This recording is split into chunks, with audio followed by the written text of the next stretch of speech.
Good morning. हम सरल आवर्त गति सिंपल हार्मोनिक मोशन के बारे में पढ़ रहे हैं जो BSc part first physics second के फर्स्ट यूनिट से है। इसका एक उदाहरण है सिंपल पेंडुलम, सरल लोलक। सरल लोलक क्या होता है? जब कोई भारी लोलक, भारी पिंड गोले को एक हल्के धागे से बांधकर उसे एक दृढ़ आधार से लटका दिया जाए तो यह बन जाता है सिंपल पेंडुलम, सरल लोलक। यदि उस लोलक को साम्य अवस्था से थोड़ा सा विस्थापित करके छोड़ें तो यह साम्य अवस्था के इधर उधर गति करता है, जो कि आवर्त गति होती है, और अल्प आयाम, अल्प विस्थापन के लिए यह सरल आवर्त गति होती है। इसे हम प्रूव करेंगे क्योंकि हम इसकी गति का समीकरण ज्ञात करेंगे और वह सरल आवर्त गति के समीकरण के तुल्य होगा। तब हम कह सकते हैं कि यह सरल आवर्त गति होगी। ओके, नाउ एक सिंपल पेंडुलम लेते हैं जिसकी लंबाई स्मॉल एल है। डोरी जो हमने काम में ली है वो भारहीन है और इसको खींचकर इसकी लंबाई में परिवर्तन नहीं किया जा सकता, अवितन्य है। तो उसमें गोला बांधा हुआ है, गोलक बांधा हुआ है, लोलक बांधा हुआ है, उसका द्रव्यमान स्मॉल एम है और इसको हमने साम्य अवस्था O से x विस्थापन दिया हुआ है। जो x विस्थापन है इसके कारण इस डोरी में कोणीय विस्थापन आया है थीटा। और कोणीय विस्थापन हम चाप बटा त्रिज्या से ज्ञात कर सकते हैं, जहाँ चाप होगी, जो विस्थापन हमने दिया है उसको x वह चाप है और विस्थापन जो डोरी की लंबाई है वह त्रिज्या l। It means theta equal to चाप x बटा त्रिज्या l, theta equal to x by l। Okay, हम डायग्राम में देख पा रहे हैं कि इस डोरी पर दो बल लग रहे हैं। एक तो तनाव बल T जो कि कोले से दृढ़ आधार से बंधा हुआ है उसके तरफ डोरी की अनुदिश, और एक गुरुत्वीय बल mg जो कि ऊर्ध्वाधर नीचे की ओर है।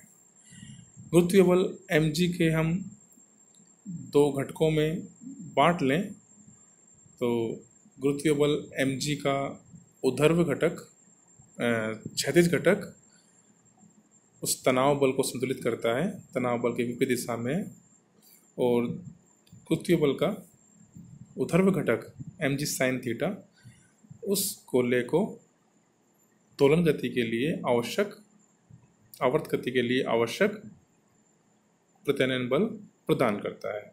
तो इस तरह जो गोला है उस पर दो बल, गुरुत्वीय बल और डोरी में तनाव बल लग रहे हैं। डोरी में तनाव बल mg कोस्टा इक्वल हो जाएगा और एक दूसरे को संतुलित कर देंगे, निरस्त कर देंगे, और जो mg sin थीटा बल है वह प्रत्यानयन बल प्रदान करता है।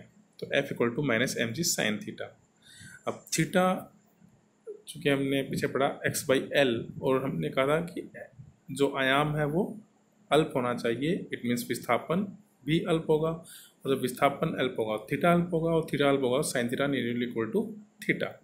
तो इसलिए हम F equal to minus mg theta लिख सकते हैं, और F equal to minus mg theta की वैल्यू रख दी हमने x बाई एल, तो minus mg x by L, ये आ गया F। और हम गति का समीकरण ज्ञात करें न्यूटन की गति के द्वितीय नियम से।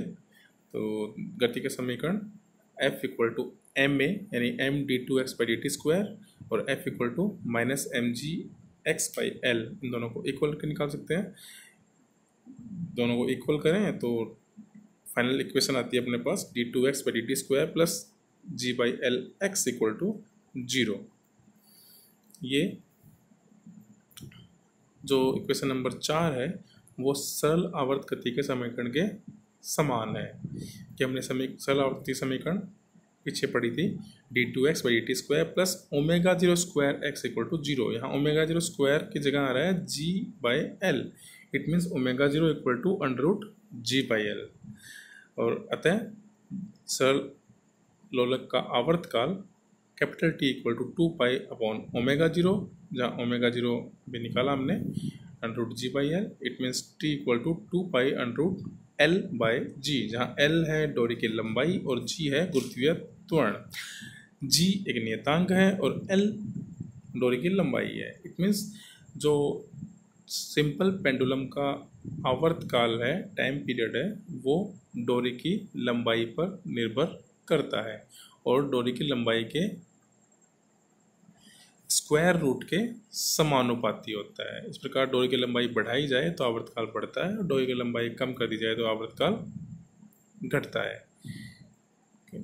डोरी की लंबाई यदि 1 मीटर रखी जाए तो उसका आवर्तकाल 2 सेकंड प्राप्त होता है। इसे सेकंड लोलक कहते हैं। Thank you.